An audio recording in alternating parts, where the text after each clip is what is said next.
Okay, Sure. so our very first question is, what student support services are available on campus?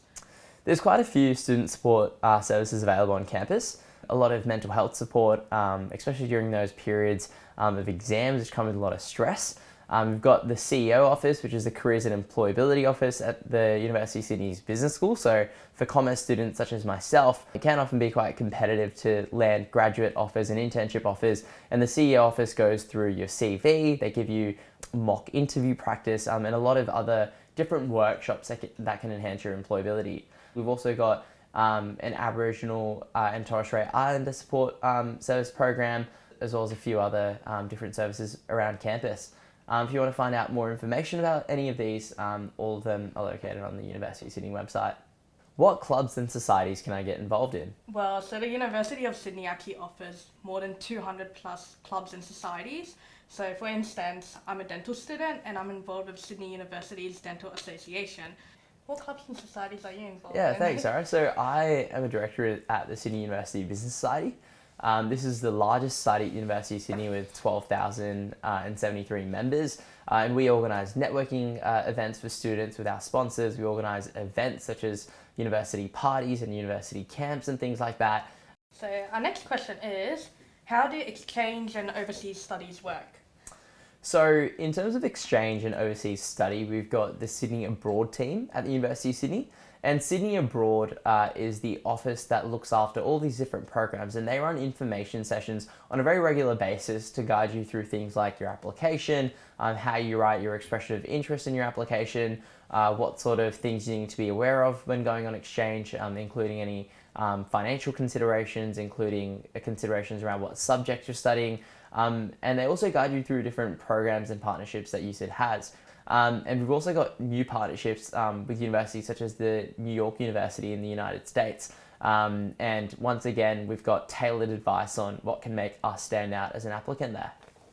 When it's time to enrol, where can I find help? So it's as simple as Googling your help from the University of Sydney. So you can find information online, which has all the information on, enrollment, your degree course information, and you can also find more in-depth information by searching up more stuff about the degree handbook.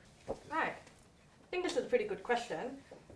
What to expect at Welcome Week and during my first week of classes? I think that Welcome Week is an excellent way to get involved in the different activities around the university, as well as to meet new peers of yours that you might find in some of your classes. You're going to see the stalls of all the different societies up near the quadrangle, and you can actually go to each of these. You can become a member. You can see what sort of activities and events that they run throughout the semester.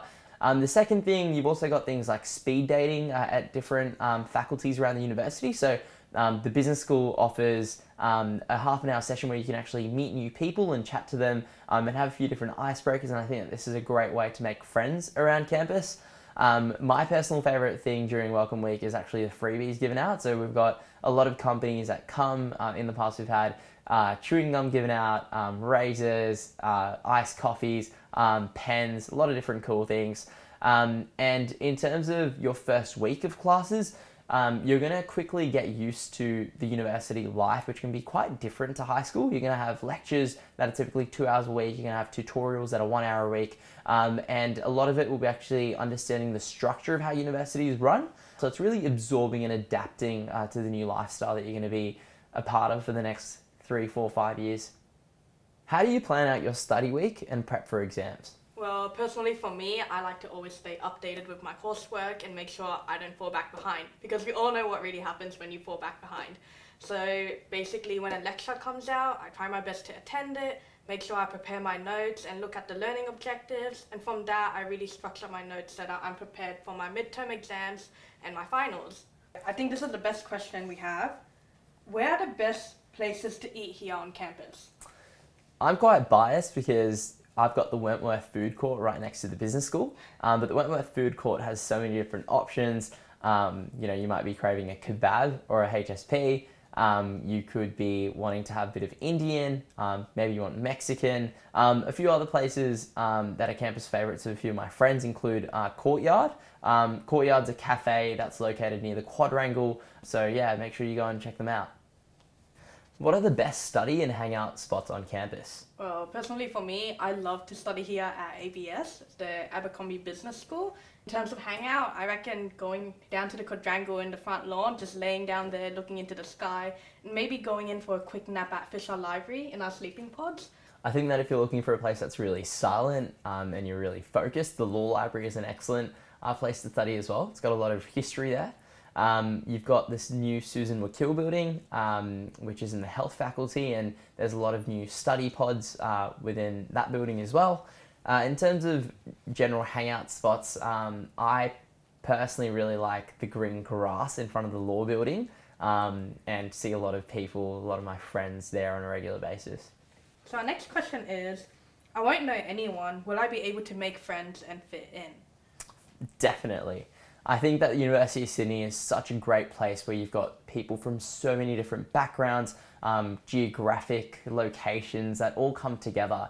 And you don't actually realize that the person sitting next to you may actually not know anyone else as well. Uni is definitely something that can help you get out what you put into it. And I think that if you make the effort to just introduce yourself, go to the event of a certain society, maybe even just sit next to someone new in a lecture or tutorial, you're bound to make new friends. Everyone's looking to make friends on campus, especially after all the lockdowns and the COVID ridden years that just passed us by. So I think it's all about taking that initiative. Will I be treated differently to others at uni if my background or road to uni is different to others? Well, the big answer is no, because at the end of the day, university is a space for you to grow and you're going to meet all types of people.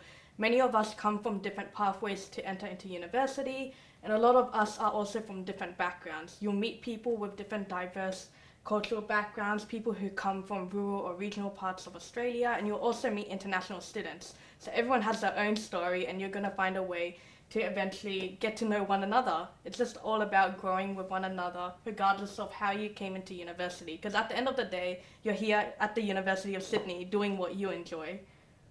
Our last question is, what advice do you have for first year students?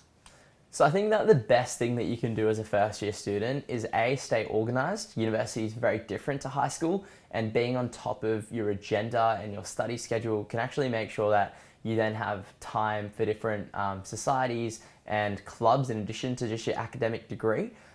It also means that you can have quite a good work-life balance in your degree, so that's the first thing.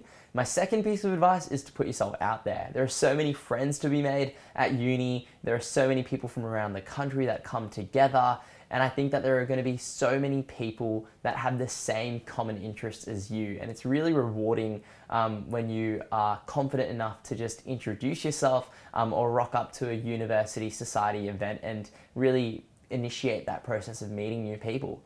The last advice that I have for you is to just be yourself. Be true to yourself, be true to your interests, actively seek out clubs or societies that align with your personal hobbies. University is a place where there are always so many different experiences to be had, and when you're true to yourself, it makes those experiences that much better at the end of the day.